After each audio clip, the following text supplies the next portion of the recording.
this. National security officials had to pull an all-nighter after Dopey announced on Monday that he would release the files the next day. Suddenly, they had 24 hours to get it together, and they did get it. Great hustle, guys. And hey, now that we know how fast you are, let's see those Epstein files you promised. All Trump did really was make a big mess, really. These are basically the same files Biden released 2 years ago, but these were totally disorganized. Apparently, Trump surprised his people. I would bet they'll take time to make redactions from those. The files I want to see released have nothing to do with The files I want to see are related to conspiracy. Trump has played golf 9 times in his first 30 days back in office, all while you and I foot the bill. Meanwhile, Elon Musk is sending emails to government workers asking them to list their top 5 accomplishments, like they're filling out some BuzzFeed quiz.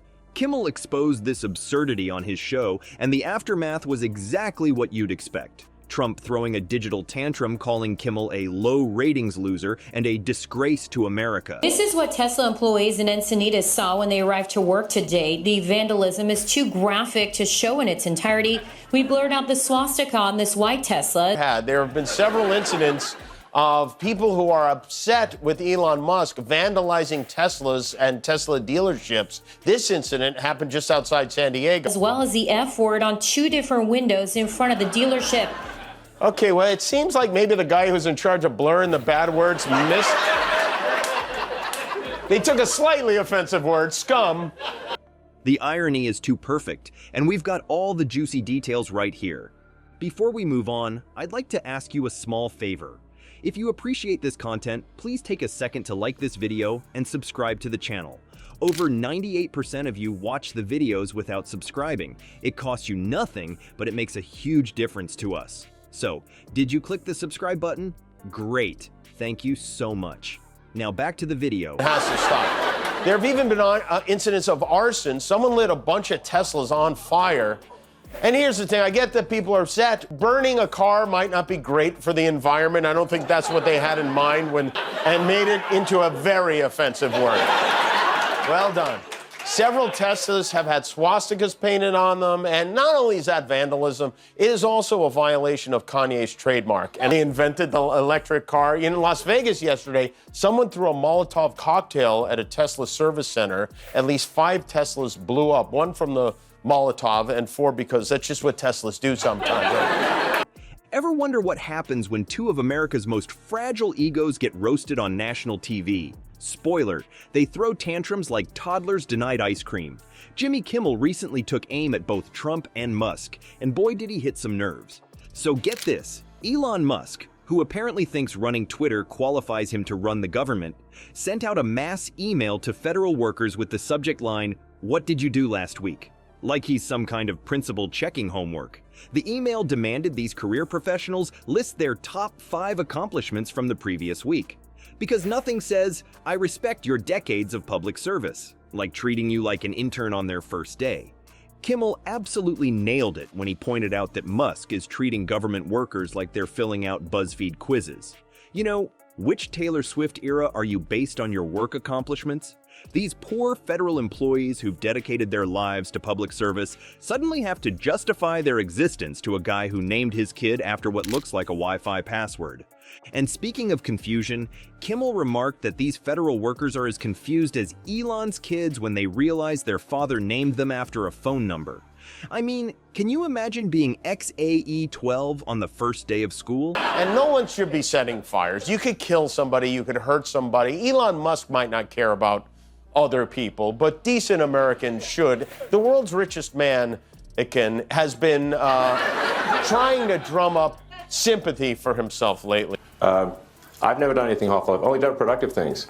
So I think we just have a deranged, there's some kind of mental illness thing going on here. His sales are down, his stock is down. Last night he was somber as he went through this with Sean Hannity. Tesla is a peaceful company. We've never done anything harmful.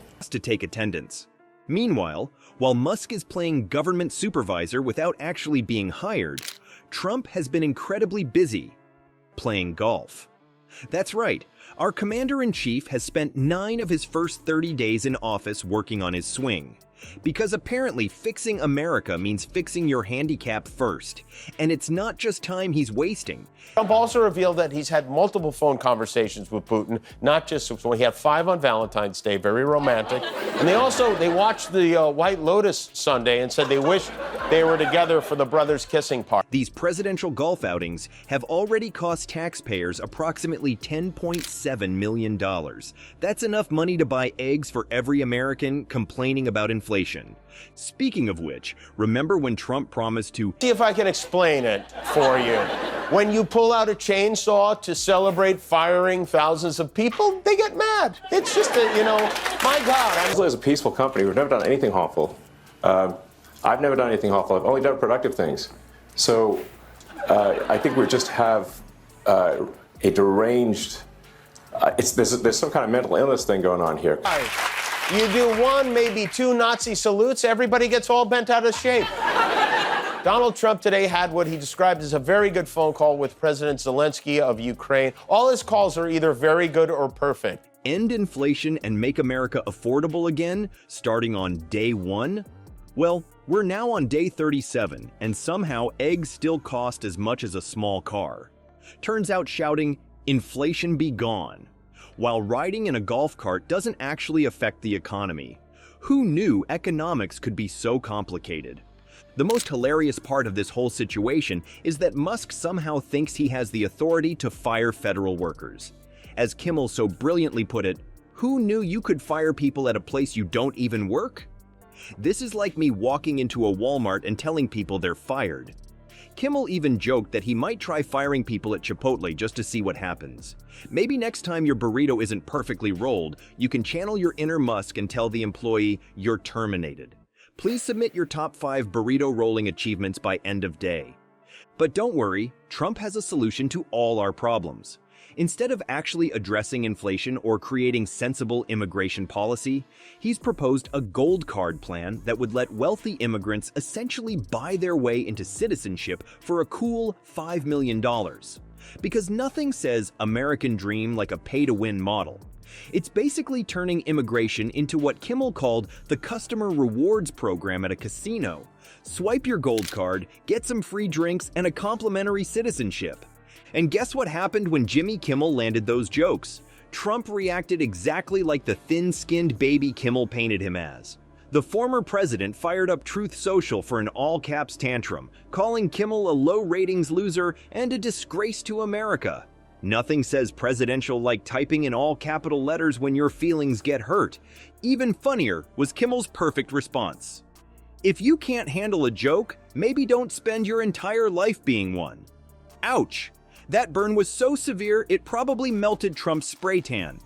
Not to be outdone in the fragile ego department, Elon Musk jumped to defend his buddy Donald,